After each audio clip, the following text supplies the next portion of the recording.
Hello, everybody. Welcome to Shedunnit's Crime Writing with Helen Jacey. First off, I want to say happy holidays, season's greetings, wherever you are. I hope that you are enjoying yourself, relaxing. 'Tis the season to be jolly. So on this month's episode, we are talking about the character of Joyce. And the clue is joy in her name. We have a kind of joyful character in Joyce, and today I want to tell you all about her and why I created her. Now, one of the big issues when you are writing a first-person narrative is that every character we meet is through your main character's eyes. So Elvira encounters these characters, and she is the filter between the reader and the character. Now, as writers, we have to know our characters backwards. So it doesn't really matter what Elvira thinks about these characters. We have to know them because we are creating them, and they've got to be real, they've got to be dimensional. And Elvira's is only one point of view. And as she develops relationships, she is going to, change her mind. She's going to learn things. So, that is the thorny nature of relationships. And what you've also got to remember is at the start of the book series, Elvira is in a very dark place. She is bitter, she is wounded, she is angry, and she's trying to shake off her old self. So she's a bit judgmental and critical. And she doesn't like herself, so she's not. Why should she bother liking anybody else? That's Elvira's take. So that is how we are encountering quite a few of the characters. Which brings me on to Joyce. So who is Joyce? Well, Joyce is a nightclub entrepreneur.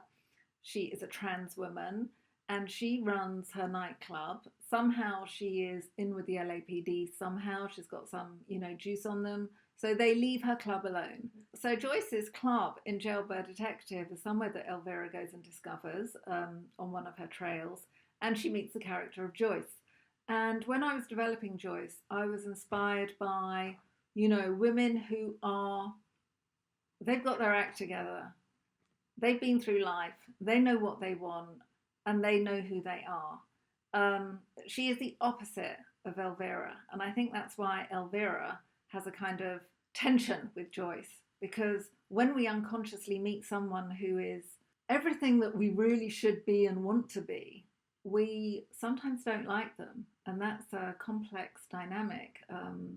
Jungian psychotherapy would say that is a projection of envy, that we are actually wanting to be that person, and what that person symbolizes is our higher self.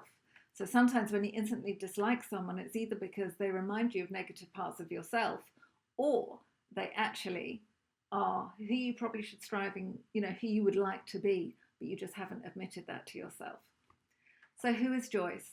She is probably my most glamorous female character because she inhabits herself, she is beautiful, and she loves, her life and her identity.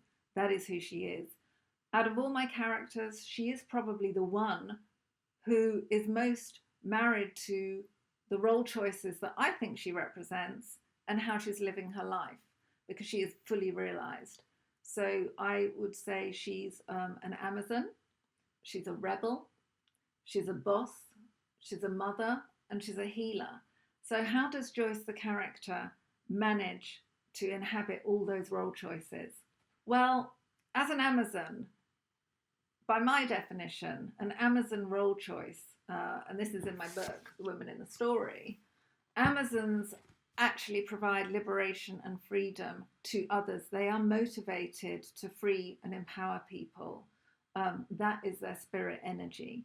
So Joyce, by running this club for queer women in the 40s who had nowhere to go, is giving a sense of freedom and a space in her environment that only she can do. So that's what makes her truly unique. She's a mother figure because she is nurturing, she's a mother boss. She's a good boss. She's got her team. But that energy of wanting to look after and protect people is very strong in Joyce. But she doesn't show it. I mean, she's not someone who goes, there, or tell me all about your problems. But, she's wise enough and strong enough to know when people are hurting and know what they need. So she's got some nice character traits. As a rebel, well, she's doing her thing. She is living life absolutely as she wants, and no one's going to stop. You know, she transitioned probably 5 to 7 years before the books start. That was a big journey for her, but she had to live her truth. She had to inhabit who she was, and that was very brave. So that's her rebel and her Amazon energy. She's a healer because Joyce's club is a creative space, and I really believe the arts and music healers. So she employs female swing bands and female artists. In the 40s, female swing bands were really huge, obviously with a lot of male bands at war. So I've invented some fictional female bands. Now, not everybody in the band is happy, they want to work and they want to earn their money. But, I think some members probably are a little homophobic, but probably wouldn't talk about it. So there is a sense of tolerance that Joyce manages to convey in her club. And some of the band are gay. I'll talk about one of those in another episode. So, it's mixed, but it's based on the principle of tolerance, respect, and acceptance. So does this make Joy a credible 1940s authentic character? Well, absolutely not, because she wouldn't have been able to exist in a 1940s movie. She wouldn't exist in noir.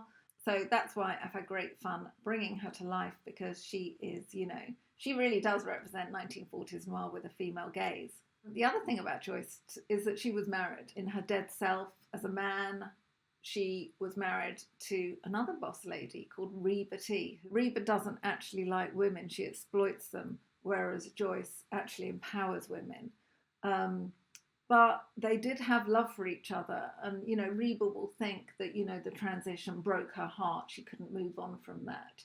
She couldn't accept it. But they do have an ongoing, curious connection with each other where they will look out for each other slightly. But they're very different. They're very different women. And that's what I really like about Reba and Joyce, because they're both bosses. They both run their businesses in a different way. So I think Joyce is one of those people, by having these swing bands, she gives a sense of freedom and fun. Because in noir, there wasn't much freedom and fun for women unless they're being seduced or proposed to, or I don't know, there's just not much. So I like the fact that there is this sense of space where there are the arts. And in that way, she is a pillar of her own subculture community. And she is a community builder, because Joyce is absolutely invaluable to a huge subsection of LA society that we don't often get to see. As a writer, I want to give space in my narratives to excluded characters, to forbidden characters, because of course trans women, trans men existed in the 40s as they have all time. And I think that, why can't I put them in my books? Of course I can.